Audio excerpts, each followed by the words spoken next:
तुम हमारे थे प्रभु जी, तुम हमारे हो, तुम हमारे ही रहोगे, ओ मेरे प्रियतम। हम तुम्हारे थे प्रभु जी, हम तुम्हारे हैं, हम तुम्हारे ही रहेंगे, ओ मेरे प्रियतम।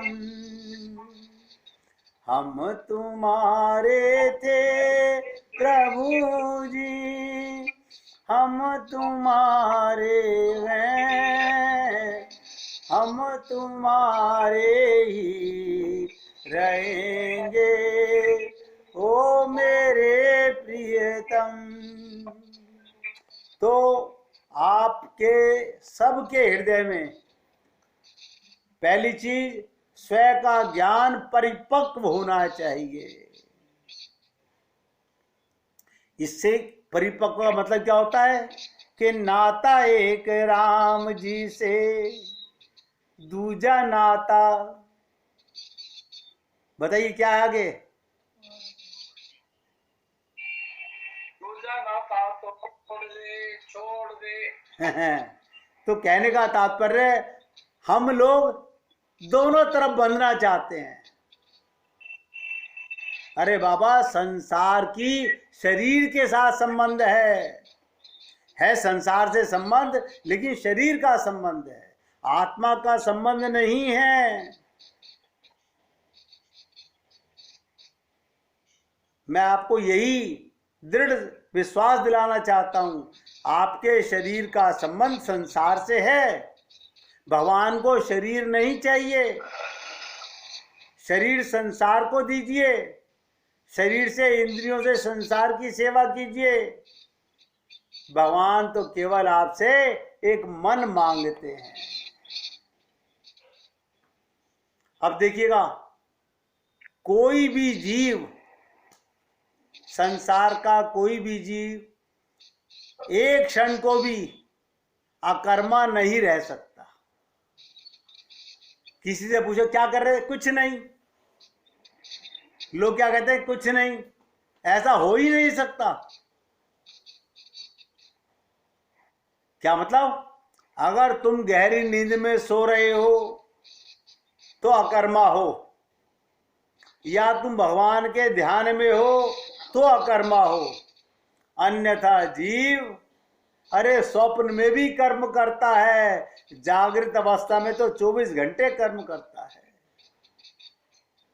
है कोई संसार में ऐसा कह दे?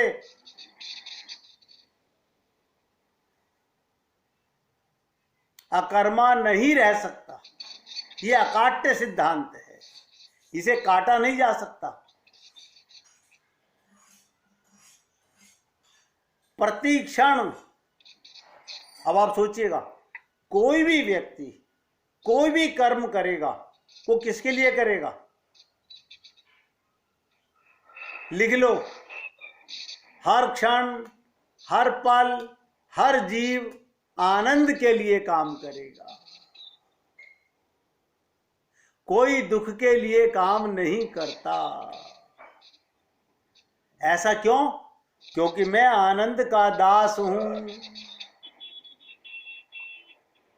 मैं तो सरलता से आपके सामने निवेदन कर रहा हूं। भागवत के अंदर गीता के 3 अध्याय के 5वें श्लोक में कहा गया, नाहि कश्चित क्षणमपि जातु तिष्ठत्य कर्म कृत। ऐसा कोई संसार में पैदा नहीं हुआ जो एक सेकंड भी अकर्मा रह सके और आनंद के लिए काम ना करे।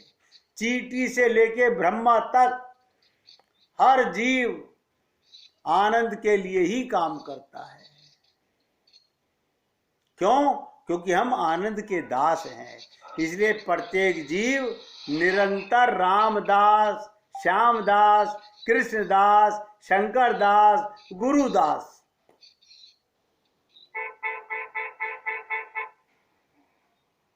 जी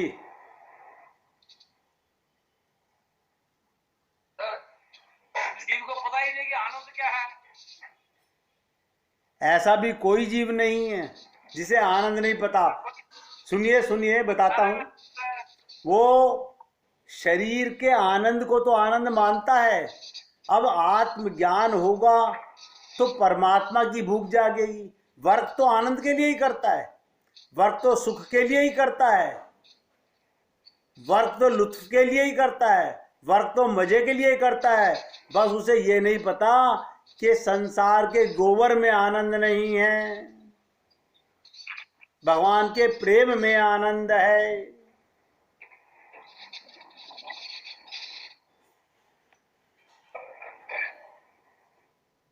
देखिएगा, वो संसार की किसी भी धर्म का अनुयायी हो, किसी भी जाति का अनुयायी हो,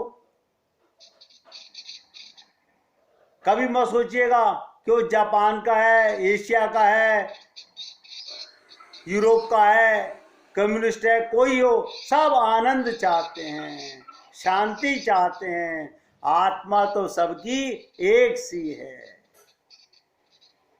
अब जो अंतःकरण है, ध्यान से सुनिएगा, हमारा बर्तन, हमारा हृदय, हमारा, उसको हम अच्छा बनाएं या बुरा बनाएं। आप देखिएगा, राजकुमार जी ने एक बात छेड़ दी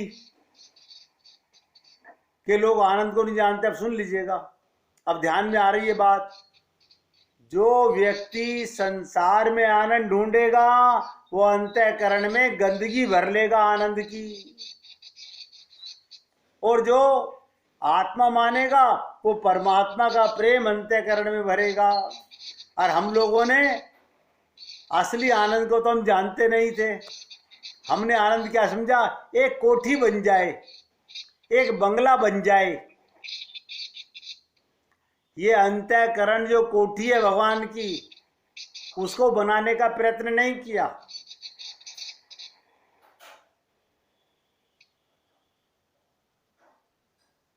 इसलिए मैंने आपसे कहा, सबके पास भगवान ने अंतःकरण दिया है।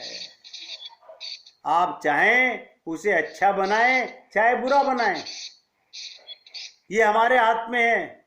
आप बताइए, आप अपने घर के अंदर कोई सफेदी पोतता है, कोई पीला रंग करता है, कोई हरा रंग करता है, कोई लाल रंग करता है, कोई किसी को कंपेल करता है, ये आपकी इच्छा के ऊपर है। आप चाहें अपने अंतःकरण में संसार को बिठाएं और चाहें अपने गुरु और भगवान को बिठाएं।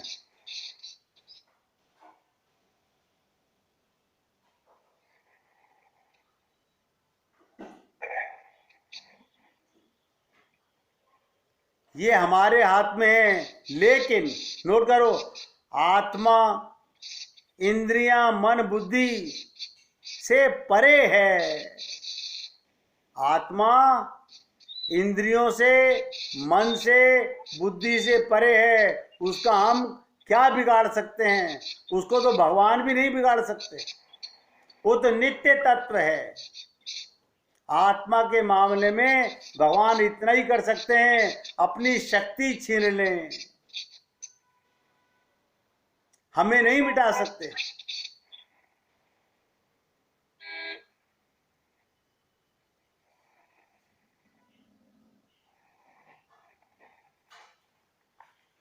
स्वयं भगवान जैसे होते हैं ऐसे ही वेद भी होते हैं। भगवान के बराबर उनकी सीट है, क्योंकि वेद भगवान के ही श्वास हैं। मैं तो आप लोगों से छोटी छोटी बातों पर इसलिए चर्चा करना चाहता हूं ताकि आपके मन में कहीं पर भी कोई शंका ना रहे। देखिएगा, वेद व्यास जी ने लिखा कि उपनिषद का बड़ा गंभीर ज्ञान है जो आप लोग सुन रहे हैं। ये उपनिषद, वेद, ये उनका सार मैं आपको सुनाता हूं। अब वेद में सगुण साकार विस्तृत लीला नहीं, हमारे श्याम सुंदर की लीला। रस जहां नहीं, ऐसा वो भगवान, वेद हो या भगवान, कोई नहीं। हम महाविष्णु से भी ये प्रार्थना करते हैं कि प्रभु जब आप राम रूप में आते हो, कृष्ण रूप में आते हो, तो हमारा काम बनता है। कहते हैं, ध्यान से सुनिएगा, जिन भगवान श्याम सुंदर की लीला, जिन भगवान राम की लीला कथा के श्रवण से, कथा के श्रवण से, सुनने मात्र से अंतःकरण में सात्विक विचार आने लगते हैं, सात्विक विचार आने लगते हैं, रोमांच होने लगता है, आंसू आने लगते हैं, मूर्छा आने लगती है।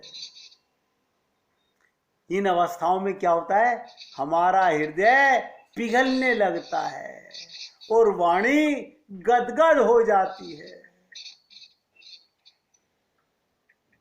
आंखों से आनंद के आंसू बहने लगते हैं।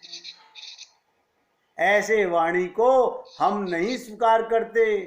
लीला कथा, उनकी लीला कथा, लीला कथा, बस हमारे को तो भगवान की लीलाओं में ऐसा रस आने लगे कि बैठत उठत घूमत फिरत बस यही नाद लगाए थे कि कोई हमारे पास आए तो भगवान की चर्चा करने आए, हम किसी के पास जाएं तो भगवान की चर्चा करने जाएं। और कोई चर्चा हमें सुहाए नहीं, तब समझिएगा कि आपके मन में भगवान के प्रेम की, कहते हैं, ध्यान से सुनिएगा, यमुना पुलिन से कुछ ही दूरी पर, यमुना पुलिन से कुछ ही दूरी पर एक विशाल छायादार वृक्ष के नीचे राधा कृष्ण प्रिया प्रियतम परस्पर मुख सुधा नैनों से पीते हुए मौन बैठे हैं। एक एक शब्द ध्यान दीजिएगा, भगवान दोनों एक साथ एक दूसरे के मुख सुधा रूप माधुरी का नैनों से आनंद पी रहे हैं, रस पी रहे हैं। क्या मतलब, भगवान श्री कृष्ण राधा की आंखों में प्रेम सागर देख रहे हैं। राधा कृष्ण के स्वरूप में सारे ब्रह्मांड का रसव स्वादन देख रही हैं और पीते हुए दोनों मौन बैठे हैं। ध्यान बता रहा हूं, देखो आपको, कि चर्चा करो तो भगवान की ऐसी करो। इसी समय प्रिया जी की दृष्टि भगवान श्री कृष्ण के बक्स छाती पर गई और उस छाती पे एक हार पहना हुआ है कन्हैया ने, बड़ा सा मणि आईने का काम कर रहा है और उस मणि के अंदर राधा जी ने अपने मुख कमल को देखा। कन्हैया के बक्ष स्थल पर जो माला पड़ी हुई थी, उस मणि के अंदर राधा ने अपने आप को देखा। श्री प्रियाजू अत्यंत चकित सी होकर, आश्चर्यचकित होकर, उत्सुकता से भगवान से कहती हैं, हे प्रियतम, ये तुम्हारे हार में तुमने किस बड़भागनी का चित्र जड़वाया हुआ है। बहुत ध्यान से सुनिएगा, बहुत भावनात्मक लीला है। कहती हैं कि प्रियतम, तुमने अपने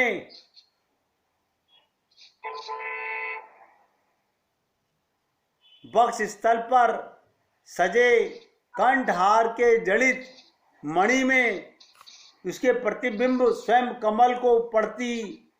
अब प्रिया जी पूछती हैं, निहार रही हैं कि किसको जड़वाया हुआ है, किसका चित्र है इसके अंदर। तो प्रिया जी को लग रहा है ये किसी स्त्री का चित्र। श्री प्रियतम ने अपने हार में किसी सुंदरी को जड़वा रखा है, यानी उन्हें अपना चेहरे का ज्ञान नहीं है। प्रियतम, ऐसा प्रतीत होता है ये तुम्हारे अत्यंत प्रिय है। जो तुम्हारे मणि में ये चेहरा नजर आ रहा है, लगता है तुमने अपनी छाती में, हृदय में छुपा रखा है, ये तुम्हें बहुत प्रिय है। इसी कारण से तुमने इस अपनी मणि से जड़ित कर अपने वक्ष स्थल पर धारण कर लिया। भगवान श्री कृष्ण कुछ मुस्कुराकर बोले, हाँ प्रिय, तुम सत्य कहती हो, ये मुझे प्राणों से भी अधिक प्रिय है। प्रिया बोली, आओ प्राणेश्वर, ये सुंदरी निश्चित ही तुम्हें परम सुख प्रदान करती होगी, तभी तुम्हारे वक्ष स्थल पे कब्जा किए हुए हैं। अब तक राधा जी की आंखों में आंसू भर आया था। प्रियतम बोले, हाँ प्रिय, ये रमणी मुझे परम सुख प्रदान करती है।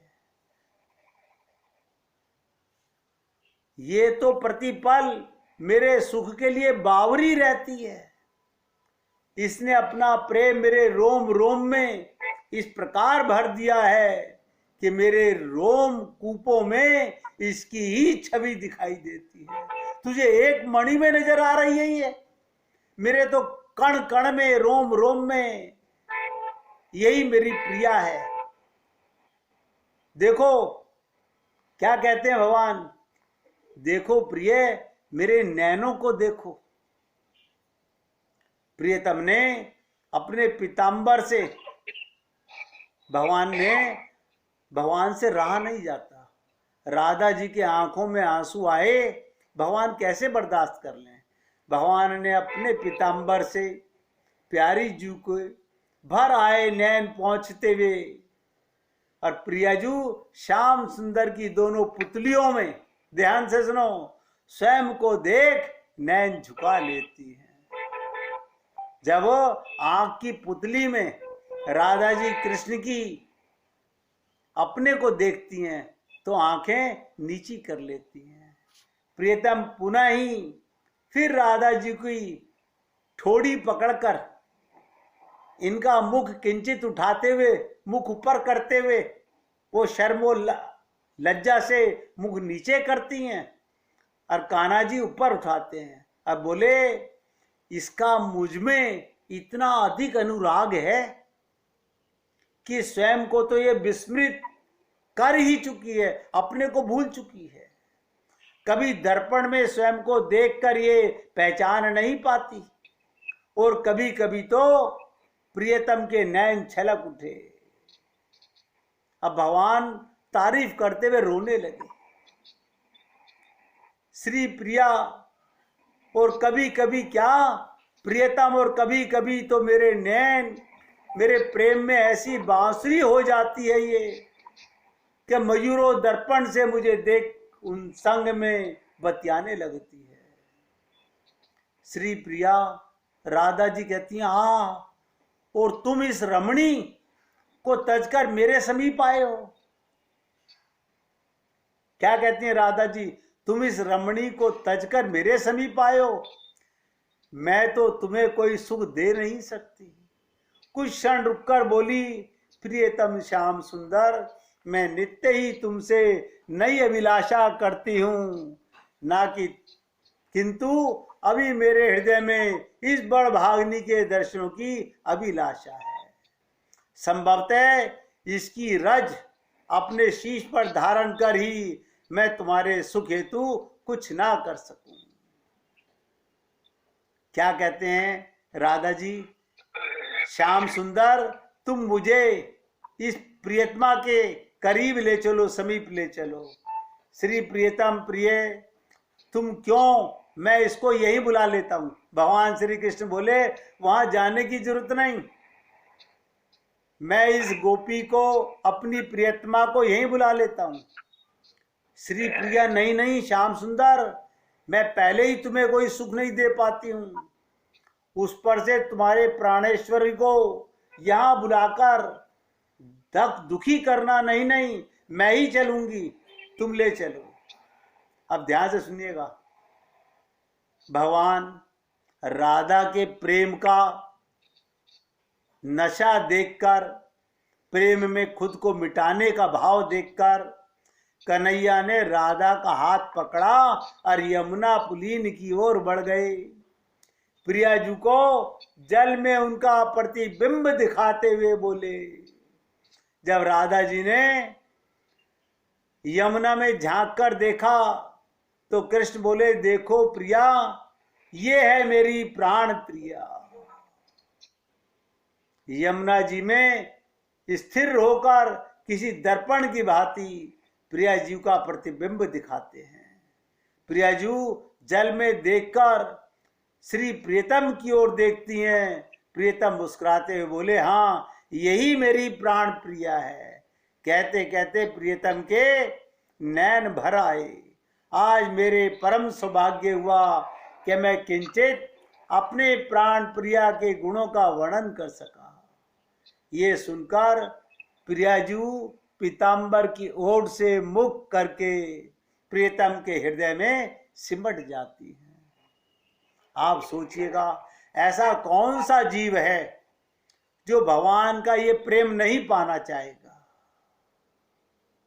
और आप और हम सब लोग, भगवान इसी तरह से आपसे प्यार करना चाहते हैं, लेकिन मन में भाव बनाने पड़ेंगे, साधना करनी पड़ेगी, संसार से मन को हटाना पड़ेगा, भगवान में लगाना पड़ेगा। ये लीला मैंने आपको इसलिए सुनाई कि जब संबंध बन जाता है, गोपियां कहती थी ना कि जब भी देखती हूं आईना, ए घनश्याम तेरी सूरत नजर आती है। जब भी देखती हूं आईना, ए घनश्याम तेरी सूरत नजर आती है। क्या मोहब्बत करने वालों की आईने में शक्लें बदल जाती हैं। अभी मोहब्बत का नशा चढ़ा नहीं है, एक बार चढ़ जाए फिर उतरता नहीं है। इसलिए अपने को जानो, अपने को जानो। अपने आत्मा का ज्ञान होते ही परमात्मा के साथ संबंध का ज्ञान होने लगता है। आज मैं सत्संग को